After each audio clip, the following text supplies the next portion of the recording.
Pathanamthitta municipal bus സ്റ്റാൻഡിന് ഒടുവിൽ ട്രോളുകളിൽ നിന്ന് മോചനം. ബസ് സ്റ്റാൻഡിന്റെ ശോച്യാവസ്ഥ മൂലമായിരുന്നു ട്രോളർമാരുടെ ഇഷ്ടവിഷയമായി ബസ് സ്റ്റാൻഡ് മാറിയത്. ഉന്നത നിലവാരത്തിൽ ബസ് സ്റ്റാൻഡ് നവീകരിച്ചതോടെ ഇനി ട്രോളുകൾ ഉണ്ടാകില്ല. സന്തോഷമായല്ലേ? വളരെ സന്തോഷമുണ്ട്. കഴിഞ്ഞ 15 വർഷമായിട്ട് തകർന്ന തരിപ്പണമായി കിടന്ന ഒരു ബസ് സ്റ്റാൻഡായിരുന്നു. എന്നും റോഡുകളിൽ മാത്രം നിറഞ്ഞു നിന്ന ബസ് സ്റ്റാൻഡ്. അതായത് കണ്ടു കഴിഞ്ഞാൽ ഒരു പാർക്കൊക്കെ പോലെയാണ് തോന്നുന്നത്. വളരെ നല്ല വൈറ്റൊക്കെ വന്ന് സെൽഫി എടുക്കാനൊക്കെ ആൾക്കാരെ തിരക്കാണ് ഇവിടെ. ട്രോളിന് പകരം ഇപ്പോൾ സെൽഫിയായി.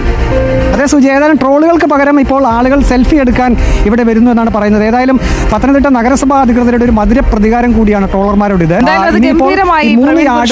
നമ്മൾ കുളമായി കിടക്കുമ്പോൾ കുഴിയിൽ വെള്ളം നിറഞ്ഞ് കിടക്കുമ്പോൾ അത് മാത്രം കാട്ടിയാൽ പോരല്ലോ. ശശി തരൂർ പറഞ്ഞതുപോലെ നല്ലതാണെങ്കിൽ നല്ലതാണെന്ന് പറയണം. അങ്ങനെ പത്തനംതിട്ട മുനിസിപ്പൽ ബസ് സ്റ്റാൻഡ് നന്നായിട്ടുണ്ട്.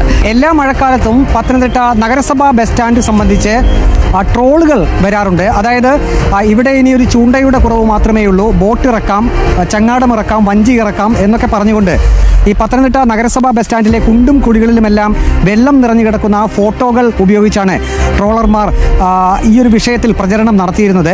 ഏതായാലും ഇനിയിപ്പോൾ ആ ട്രോളർമാർക്ക് അങ്ങനെ ഒരു കാഴ്ച ഇവിടെ കാണാൻ കഴിയില്ല. കാരണം പത്തനംതിട്ട നഗരസഭാ ബസ് സ്റ്റാൻഡിലെ 3 യാർഡുകളും ഉന്നത നിലവാരത്തിൽ നിർമ്മാണം പൂർത്തിയാക്കി. ഇപ്പോൾ ആ ദൃശ്യമാണ് നാം ഇവിടെ കാണുന്നത്.